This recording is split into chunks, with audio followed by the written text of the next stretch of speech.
जय माता रानी। नमस्कार दोस्तों, आप समस्त श्रोतागण का आपके YouTube चैनल जीवन अमृत पर हार्दिक अभिनंदन है। आज के वीडियो में आप रसपान करेंगे देवी भागवत कथा का 7वां अध्याय। इसके पहले की कथा का श्रवण करने के लिए आप सबका बहुत बहुत धन्यवाद। आप सबसे अनुरोध है कि कथा का श्रवण हमेशा संपूर्ण करें और जो लोग नए हैं आज चैनल पर वो आज की कथा का श्रवण करने के बाद पीछे की कथा जरूर सुने, क्योंकि सारी कथाएं एक दूसरे से जुड़ी हुई हैं। तो चलिए आज की कथा का आरंभ करती हूँ। आज की कथा में भगवती सती तथा भगवान शिव का आनंद विहार, दक्ष द्वारा यज्ञ करने और उसमें शंकर जी को न बुलाने का निश्चय करना, महर्षि दधीचि द्वारा दक्ष की निंदा, नारद जी द्वारा सती को पिता के यज्ञ में जाने के लिए प्रेरित करना, ये सारी घटनाएं आज की कथा में आपको मिलेगी। श्री महादेव जी बोले, नारद भगवान शंकर भगवती सती को प्राप्त कर अत्यंत कामर्थ हो गए और उन्होंने प्रमथ गणों तथा महान बलशाली नंदी से कहा, प्रमथगण, मेरी आज्ञा से यहाँ से शीघ्र कुछ दूर जाकर तुम लोग देर तक स्थित हो जाओ, तब तुम लोगों को याद करूँगा, तब तुम लोग मेरे पास आ जाना। मेरी आज्ञा के बिना कोई भी यहाँ कदापि नहीं आएगा। भगवान शंकर का यह वचन सुनकर वे सभी प्रमथगण उनका सानिध्य त्याग कर कुछ दूरी पर स्थित हो गए। महामुने, उसके बाद भगवान शंकर सती के साथ उस निर्जन वन में दिन रात यथारुचि रमण करने लगे। एक बार उन्होंने वन के फूलों को लाकर उनकी सुंदर माला बनाई तथा सती को समर्पित करे। वे कौतूहल पूर्वक उन्हें देखने लगे। कभी वे प्रेमवश खिले हुए कमल की तरह सती के सुंदर मुख को आदरपूर्वक हाथ से सहलाते थे और कभी इच्छा अनुसार पर्वत की कंदराओं में, कभी पुष्प वाटिका में तथा कभी सरोवर के किनारे रमण करते थे। इस प्रकार भगवान शंकर सती के अतिरिक्त तथा भगवती सती शिव के अतिरिक्त एक पल भी दूसरी ओर दृष्टि नहीं डालते थे। नारद भगवान शंकर भगवती सती के साथ कभी कैलाश पर्वत पर चले जाते थे तो कभी उस श्रेष्ठ हिमालय पर्वत के जिसके किसी शिखर पर सती के साथ फिर पहुंच जाते थे। महामते, इस प्रकार सती के साथ विहार करते हुए भगवान शंकर को 10,000 वर्ष व्यतीत हो गए तथा उन्हें दिन रात का भी भान न रहा। इस प्रकार अपनी माया से महादेव को मोहित करके त्रैलोक्य मोहिनी भगवती सती हिमालय के शिखर पर विराजती रही। मेनका भगवती सती के पास नित्य जाकर उचित समय जानकर भक्ति पूर्वक निरंतर उन्हें पुत्री रूप में पाने का प्रार्थना करने लगी। हिमवान की पत्नी मेनका ने शुक्ल पक्ष की महाअष्टमी के दिन उपवास पूर्वक व्रत का आरंभ किया। पुनः 1 वर्ष तक शुक्ल पक्ष की महाअष्टमी के दिन विधि पूर्वक भगवती सती की पूजा करके पुनः महाअष्टमी को उपवास करके व्रत का समापन किया। तब शंकर की भार्या सती ने प्रसन्न होकर यह अंगीकार कर लिया कि मैं आपकी पुत्री के रूप में आविर्भूत होंगी, इसमें तनिक भी संदेह नहीं है। सती का यह वचन सुनकर मेनका चित्त प्रसन्न हो गई। वे रात दिन सती का ध्यान करके हिमालय के भवन में रहने लगी थी। नारद वे दक्ष अज्ञानतावश प्रतिदिन शंकर की निंदा करते थे और शंकर जी भी उन प्रजापति दक्ष को सम्मान का पात्र नहीं मानते थे। मुनि श्रेष्ठ शिव तथा प्रजापति दक्ष के बीच एक दूसरे के प्रति इस प्रकार का महान अद्भुत वैमनस्य हो गया। मुने, एक बार ब्रह्मपुत्र नारद ने दक्ष प्रजापति के यहाँ जाकर उनसे यह बात कही, प्रजापति, आप जिन महेश्वर की प्रतिदिन निंदा करते हैं वे उससे कुपित होकर जो करना चाहते हैं उसे आप सुन लीजिए। वे शिव अपने भूत गणों के साथ आपके नगर में आकर भस्म तथा हड्डियों की वर्षा करके निश्चय ही कुल सहित आपका नाश कर देंगे। आपसे स्नेह के कारण ही मैंने आपसे यह बताया है, इसे आप कभी प्रकाशित न करें। अब आप अपने विद्वान मंत्रियों के साथ इसके उपाय के लिए विचार करें। ऐसा कहकर वे नारद आकाश मार्ग से अपने स्थान को चले गए। इधर दक्ष प्रजापति ने सभी मंत्रियों को बुलाकर यह कहा, मंत्रीगण, आप लोग तो सदा से मेरा हित करने वाले हैं, किंतु मेरे शत्रु के क्रियाकल्प का किसी ने ध्यान नहीं रखा। महर्षि नारद ने मेरे पास आकर ऐसा कहा है कि शिव अपने समस्त भूत गणों साथ मेरे पूर्व में आकर भस्म, हड्डी और रक्त की वृष्टि करेगा। इसमें कोई संदेह नहीं है। तो फिर इस संबंध में मुझे इस समय जो करना हो उसे आप बतलाएं। महामुनि दक्ष की यह बात सुनकर वे सभी मंत्री भय से व्याकुल हो उठे और उनसे यह वचन कहने लगे। मंत्रियों ने कहा, देवादिदेव शिव ऐसा क्यों करेंगे? हम लोग उनकी इस अनीति का कारण नहीं समझ पा रहे हैं।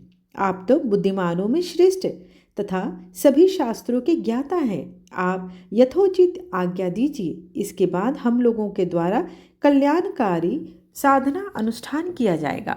दक्ष बोले, शमशान में निवास करने वाले तथा भूत गणों के अधिपति शिव को छोड़कर अन्य सभी देवताओं को बुलाकर मैं यज्ञ का आयोजन करूंगा और समस्त विघ्नों का नाश करने वाले यज्ञेश्वर भगवान विष्णु को यज्ञ का संरक्षक बनाकर मैं प्रयत्न पूर्वक यज्ञ संपन्न करूंगा।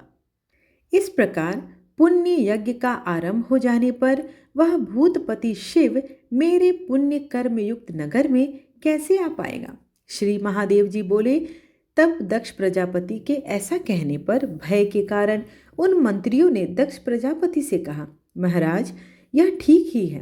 तत्पश्चात क्षीर सागर के तट पर पहुंचकर दक्ष प्रजापति ने भगवान विष्णु से यज्ञ की रक्षा के लिए प्रार्थना की।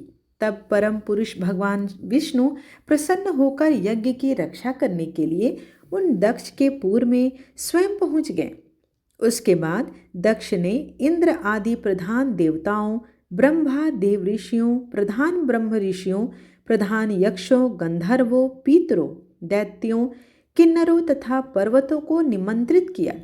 मुने दक्ष ने उस यज्ञ महोत्सव में सभी को तो बुलाया था, किंतु विद्वेष के कारण शिव को तथा उनकी पत्नी सती को नहीं बुलाया। दक्ष प्रजापति उन सभी लोगों से कहा, मैंने अपने यज्ञ महोत्सव में शिव तथा उनकी प्रिय पत्नी सती को नहीं बुलाया है। जो लोग इस यज्ञ में नहीं आएंगे वे यज्ञ भाग से वंचित हो जाएंगे। स्वयं सनातन परम पुरुष भगवान विष्णु मेरे यज्ञ की रक्षा के लिए आए हुए हैं। इसलिए आप सभी लोग भय मुक्त होकर मेरे यज्ञ में आइए। इस प्रकार उन दक्ष का वचन सुनकर भयभीत हुए देवता आदि सभी शिव विहीन होने पर भी उस यज्ञ सभा में आ गए। यक्ष की रक्षा करने में तत्पर भगवान विष्णु को आया हुआ सुनकर सभी देवता तथा अन्य भी शिव कोप से भय रहित हो गए। दक्ष ने सती को छोड़कर अदिति आदि सभी पुत्रियों को आदर पूर्वक बुलाकर उन्हें पुष्पकाल, वस्त्र और आभूषणों से संतुष्ट किया। मुने उन्होंने यज्ञ के निमित्त महान पर्वत के समान अन्नों का संचय किया एवं दूध, दही, घी आदि की बड़ी बड़ी नदियां बहा दी। इस प्रकार प्रजापति दक्ष ने यज्ञ के लिए जो जो वस्तु तथा द्रव्य अपेक्षित थे उन सब का संचय कर डाला। उन्होंने रस सामग्रियों का सागर सदृश तथा अन्य पदार्थों का पर्वत सदृश संचय कर दिया। उसके बाद यज्ञ आरंभ हुआ। मुनि श्रेष्ठ उस यज्ञ में स्वयं पृथ्वी वेदी बनी थी और यज्ञ कुंड में ऊर्ध्व तथा निर्मल शिखा वाले धूम रहित अग्निदेव स्वयं प्रज्वलित हुए थे। जो लोग उस यज्ञ में वेद पाठ के विराजमान हो गए, महामते यज्ञ की रक्षा करने वालों के स्वामी, जगत के रक्षक आदि परम पुरुष तथा यज्ञ स्वरूप साक्षात भगवान नारायण यज्ञ वेदी पर प्रतिष्ठित हो गए। इस प्रकार यज्ञ आरंभ हो जाने पर ज्ञानियों में श्रेष्ठ महामती दधीची ने वहां एकमात्र शिव को न देखकर दक्ष से कहा। दधीची बोले, महान बुद्धि वाले प्रजापति, आप जिस प्रकार यह यज्ञ कर रहे हैं वैसा ना तो कभी हुआ है और ना कभी होगा। ये सभी देवता यज्ञ में स्वयं ही साक्षात प्रकट होकर अपने अपने यज्ञ भाग से आहुति ग्रहण कर रहे हैं। इस यज्ञ में सभी प्राणी तो आए हुए हैं, दिखाई भी दे रहे हैं, किंतु देवताओं के अधिपति शंभु क्यों नहीं दिख रहे? दक्ष बोले, मुनि श्रेष्ठ, मैंने उन महेश्वर को इस यज्ञ में बुलाया ही नहीं था, अतः वे इस पुण्य यज्ञ में दिखाई भी नहीं देंगे। दधीची बोले, प्रजापति, जैसे विविध रत्नों से भली भांति विभूषित होने पर भी प्राण विहीन शरीर बिल्कुल सुशोभित नहीं होता, वैसे ही महेश्वर के बिना आपका यह यज्ञ शमशान की भांति दिखाई देती है। दक्ष बोले, दुष्ट ब्राह्मण, तुम्हें यहाँ किसने बुलाया है और तुम यहाँ क्यों आए हो? तुमसे किसने पूछा है जो तुम इस प्रकार का बोल रहे हो? दधीची बोले, मैं तुम्हारे इस अनिष्टकारी यज्ञ में तुम्हारे द्वारा ही बुलाया जाऊं अथवा न बुलाया जाऊं, किंतु यदि मेरी बात मानो तो सदाशिव महादेव को बुला लो, क्योंकि शिव विहीन किया गया यज्ञ फलदायक कभी नहीं होता। जिस प्रकार अर्थ से रहित वाक्य, वेद ज्ञान से शून्य ब्राह्मण तथा गंगा से रहित देश व्यर्थ होता है, उसी प्रकार शिव के बिना यज्ञ निष्फल होता है। जैसे पति के बिना स्त्री का और पुत्र के बिना गृहस्थ जीवन व्यर्थ है, वैसे ही निर्धनों की आकांक्षा व्यर्थ है, वैसे ही शिव के बिना यज्ञ व्यर्थ है। जिस प्रकार कुश विहीन संध्या, वंदन, तिल विहीन तर्पण और हविष से रहित होम निष्फल होता है, उसी प्रकार शंभु विहीन यज्ञ भी निष्फल होता है। जो विष्णु है वे ही महादेव हैं और जो महादेव हैं वे ही स्वयं नारायण विष्णु हैं। इन दोनों में कभी भी कहीं भी कोई भेद नहीं है। इस प्रकार जो इनकी निंदा करता है वह स्वयं ही निंदित होता है। इनमें किसी एक की निंदा करने वाले से दूसरा कभी प्रसन्न नहीं होता। शिव को अपमानित करने की कामना से युक्त होकर तुम जो यह यज्ञ कर रहे हो, इससे अत्यंत कुपित होकर वे शंभु तुम्हारा यज्ञ नष्ट कर देंगे। दक्ष बोले, संपूर्ण जगत की रक्षा करने वाले भगवान विष्णु जिस यज्ञ के रक्षक हैं, उस यज्ञ में वह शमशानवासी शंभु मेरा क्या कर लेगा? प्रेत भूमि से प्रेम रखने वाला वह शिव यदि मेरे यज्ञ में आएगा तो भगवान विष्णु अपने चक्र से तुम्हारे शिव को रोक लेंगे। दधीची बोले, ये अविनाशी पुरुष भगवान विष्णु तुम्हारी तरह मूर्ख नहीं है, जो कि वे विमोहित होकर तुम्हारे लिए स्वयं युद्ध करेंगे। जिन विष्णु को तुम भगवान शिव से यज्ञ की रक्षा के लिए यहाँ आया हुआ देख रहे हो, वे जिस प्रकार यज्ञ की रक्षा करेंगे उसे तुम अपनी आंखों से शीघ्र ही देखोगे। श्री महादेव जी बोले, उन दधीची की यह बात सुनकर क्रोध से अत्यंत लाल नेत्रों वाले दक्ष ने अपने अनुचरों से कहा, इस ब्राह्मण को यहाँ से अभी इसी वक्त दूर ले जाओ। मुनि श्रेष्ठ दधीची भी उस दक्ष की बात पर हंस पड़े और बोले, अरे मूढ़, तुम मुझे क्या दूर करोगे? तुम तो स्वयं ही अपने कल्याण से दूर हो गए हो। दुर्मति भगवान शिव के क्रोध से उत्पन्न दंड तुम्हारे सिर पर शीघ्र ही गिरेगा, इसमें कोई भी संदेह नहीं है। ऐसा कहकर मध्यकालीन सूर्य के समान तेज संपन्न तथा क्रोध से लाल नेत्रों वाले मुनिश्रेष्ठ दधीची सभा के मध्य से निकल गए। तत्पश्चात शिव तत्व को जानने वाले दुर्वासा, वामदेव, चैवन, गौतम आदि समस्त ऋषिगण भी वहां से उठकर चल दिए। उन सभी ऋषियों के चले जाने पर दक्ष ने शेष ब्राह्मणों को दुगनी दक्षिणा देकर महान यज्ञ आरंभ कर दिया। नारद सभी बंधु बांधवों के कहने पर भी उस दक्ष ने देवी सती को यज्ञ में किसी प्रकार नहीं बुलाया। उससे अत्यंत छीन पुण्य वाले दक्ष ने उस परा प्रकृति का घोर अपमान कर दिया। दक्ष प्रजापति तो स्वयं ही ठग लिए गए थे। इसके बाद गिरिराज हिमालय पर भगवान शिव के पास विराजमान सर्वज्ञ जगदम्बिका वह सब बात जान गई और वे विचार करने लगी, मुझे पुत्री रूप में प्राप्त करने के लिए गिरिराज हिमालय की पत्नी मैना ने विनम्रता पूर्वक प्रेम भाव से सच्ची भक्ति के साथ मेरी प्रार्थना की है। मैंने उसे स्वीकार कर लिया था कि मैं उनकी पुत्री के रूप में निसंदेह जन्म लूंगी। उसी प्रकार पूर्व काल में जब दक्ष प्रजापति ने मुझे पुत्री रूप में पाने के लिए मुझसे प्रार्थना की थी, तब मैंने उनसे कहा था कि जब मेरे प्रति आपका आदर भाव कम हो जाएगा तब आपका पुण्य क्षीण हो जाएगा। उस समय अपनी माया से आपको मोहित करके मैं निश्चित रूप से आपका त्याग कर दूंगी। तो अब वह समय आ चुका है। इस समय मेरे प्रति अनादर भाव वाले दक्ष प्रजापति का पुण्य नष्ट हो चुका है, अतः अपनी लीला से उनका परित्याग कर मैं अपने स्थान को चली जाऊंगी तदंतर हिमालय के घर में जन्म लेकर एकमात्र प्राण वल्लभ देवेश महेश्वर शिव को पति रूप में पुनः प्राप्त करूंगी। इस प्रकार अपने मन में विचार करके दक्ष पुत्री महेश्वरी सती उस क्षण की प्रतीक्षा करने लगी जब दक्ष के यज्ञ का विनाश होगा। उसी समय ब्रह्मपुत्र नारद दक्ष के घर से वहीं पर आ गए। वहां भगवान शिव विराजमान थे।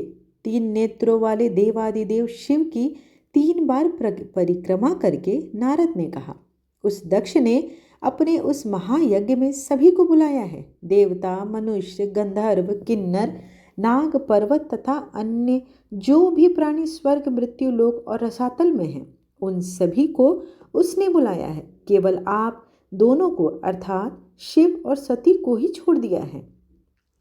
उस प्रजापति दक्ष की पुरी को आप दोनों से रहित देखकर उसका परित्याग करके दुखी मन से मैं आपके पास आया हूँ। आप दोनों का वहाँ जाना उचित है, अतः अब आप विलंब मत कीजिए। शिव जी बोले, देव ऋषि, हम दोनों के वहाँ जाने का क्या प्रयोजन है?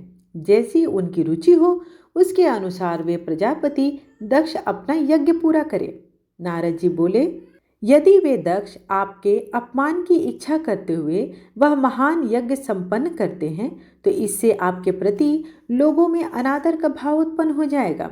परमेश्वर यह जान करके आप या तो अपना यज्ञ भाग ग्रहण कीजिए अथवा सुरेश्वर उस यज्ञ में ऐसा विघ्न डालिए ताकि वह संपन्न न हो सके। शिव जी बोले, वहां ना मैं जाऊंगा और ना तो मेरी प्राण प्रिया यह सती ही जाएगी। वहां पहुंचने पर भी वे दक्ष मुझे यज्ञ भाग नहीं देंगे। श्री महादेव जी बोले, तब शिव जी के ऐसा कहने पर महर्षि नारद ने सती से कहा, जगत जननी, उस यज्ञ में आपका जाना तो उचित है। अपने पिता के घर में यज्ञ महोत्सव होने का समाचार सुनकर कोई कन्या धैर्य धारण कर घर में भला कैसे रह सकती है? जो आपकी सभी दिव्य बहनें हैं वे यज्ञ में आई हुई हैं और दक्ष ने उन सभी को स्वर्ण आदि के अनेक विध आभूषण प्रदान किए हैं। उसी प्रकार आप भी उनके घमंड को नष्ट करने का प्रयत्न कीजिए।